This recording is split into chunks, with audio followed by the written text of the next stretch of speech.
নমস্কার, জাগরণে সকলকে স্বাগত জানাই। আজ বলবো আক্কা মহাদেবীর কাহিনী। আক্কা মহাদেবী ছিলেন কন্নড়ের মীরা। এর আগে গোদাদেবীর কথা বলেছিলাম, অনেকেই হয়তো শুনেছেন বা পড়েছেন। আজ বলবো মহাদেবীর কথা।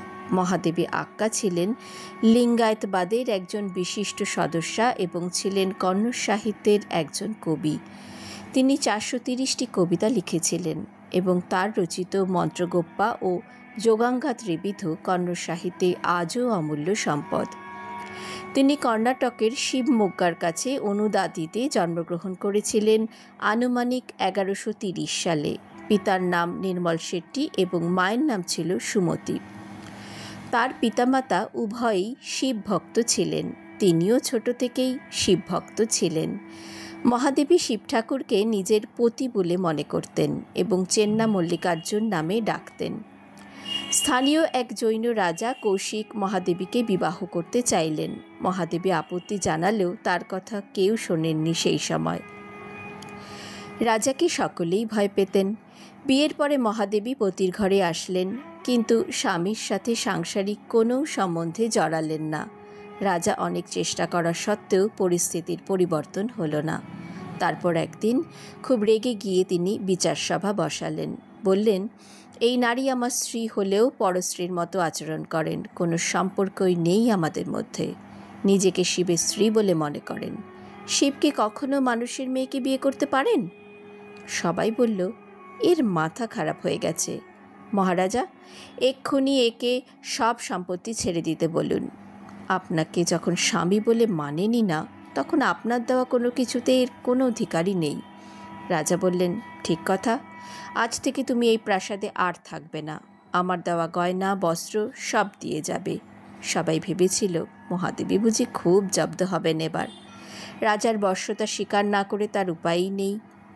কিন্তু মহাদেবী সব গয়না একে একে খুলে দিলেন, এমনকি পরনের শাড়িও খুলে দিলেন। এমন ভক্ত কি কেউ হতে পারে? নিজের লম্বা চুল দিয়ে নিজের শরীর ঢেকে রাজসভা ত্যাগ করলেন তিনি। সবাই হতভম্ব হয়ে বসে রইল। মহাদেবীর এবার সন্ন্যাস জীবন এবং পরিব্রাজক জীবন শুরু হলো। তিনি একাকী অনেক জায়গায় ভ্রমণ করলেন। কেউ বস্ত্র দিতে চাইলেও তিনি তা পরতেন না। ঘুরতে ঘুরতে একসময় কল্যাণনগরে এলেন। এখানে অনেক শৈব সাধকরা আসতেন। তিনি বাসব এবং আল্লামা নামক দুজন বিশিষ্ট সাধকের সান্নিধ্য লাভ করলেন। নিজের বিদ্যা বুদ্ধি দিয়ে অল্প দিনের মধ্যেই তিনি সবার মন জয় করে নিলেন।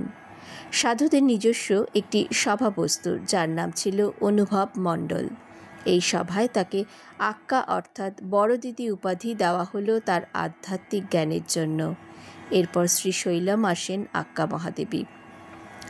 এখানেই মল্লিকার্জুন মহাদেব বিরাজ করেন। কাছেই একটি গুহায় তিনি সাধনা করেন।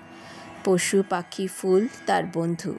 এখানেই তিনি মহাদেবের ঘনিষ্ঠ সান্নিধ্য লাভ করেন। বলা হয় এই গুহায় তিনি চিরদিনের জন্য সমাধিতে চলে যান। অনেকে মনে করেন মল্লিকার্জুন মহাদেবের মধ্যেই তিনি মিলিয়ে যান। এই গুহাতে দর্শনার্থীরা যেতে পারেন। এর ভেতরে প্রবেশ করলে সকলেরই মন ভালো হয়ে যায়। তা তো হবেই, এমন একজন মহান সাধিকা যে এতদিন ধরে এখানে সাধনা করেছিলেন, তার একটা প্রভাব তো থাকবেই। রাজা কৌশিক তার কাছে পরে ক্ষমা চেয়েছিলেন।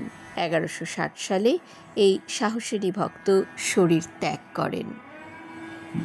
বন্ধুরা, কেমন লাগলো আজকের গল্পপাঠ? অবশ্যই কমেন্টে জানাবেন।